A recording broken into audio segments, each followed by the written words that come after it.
Pourquoi ce peuple est continuellement en guerre contre Yahweh, continuellement contre les projets de Yahweh? Pourquoi empêche-t-il sans cesse les projets d'Elohim de croître? Pourquoi la méchanceté est-elle continuellement au-dedans de son cœur? Pourquoi se met-il continuellement contre son plan? Il ne connaît même pas ce qu'est la méchanceté. Bien qu'il soit méchant et rebelle, il ne comprend pas ce qu'est la méchanceté. Obéir sans trop faire peur au peuple, parce qu'il faut donner une image. Un peuple fatigant, un peuple qui hurle aux oreilles, qui frappe aux oreilles d'Elohim et le traumatise. Un peuple bruyant pour des choses vaines, un peuple méchant. Et même les prophètes sont pleins de méchanceté. Le ministère ou le peu qu'ils puissent accomplir. Mon Elohim, combien sont encore sur ta voie? Combien sont encore intègres? Car mon cœur est plein de tristesse quand je pense au mal qu'ils font.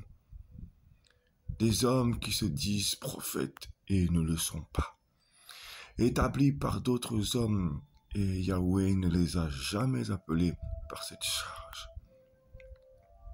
Que les larmes de mon cœur coulent par les méchancetés de leurs œuvres, car ils cumulent sans consulter Adonai Elohim.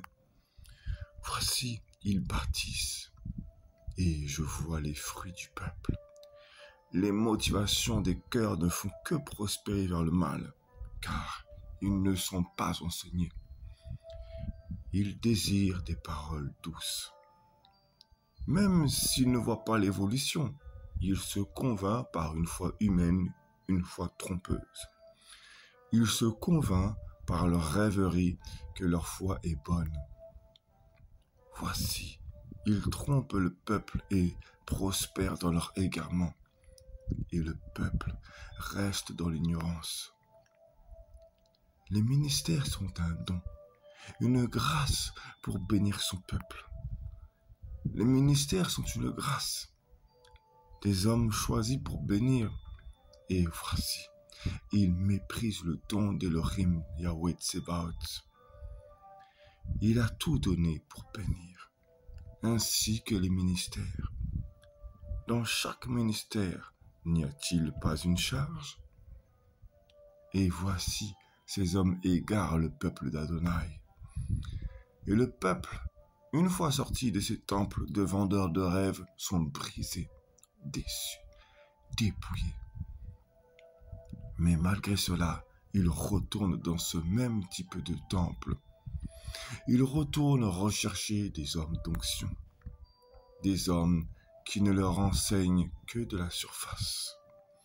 C'est pourquoi le peuple assoiffé périt, parce qu'ils ne recherchent pas le libérateur. Ils veulent plus pour un temps, puis repartent en arrière dès qu'ils trouvent un peu d'onction. Ils viennent avec joie quand ils ressentent la présence d'Adonai Elohim, se réjouiraient d'aller en profondeur, mais dès que vient une tribulation, ils repartent, parce qu'ils ne sont pas attachés au sceptre véritable. Lorsqu'ils ressentent la présence d'Elohim, ils sont heureux, mais un peu de scandale et ils ne savent plus où mettre les pieds. Faute de profondeur, faute d'identité, parce qu'on ne leur enseigne que la surface afin de pouvoir les garder.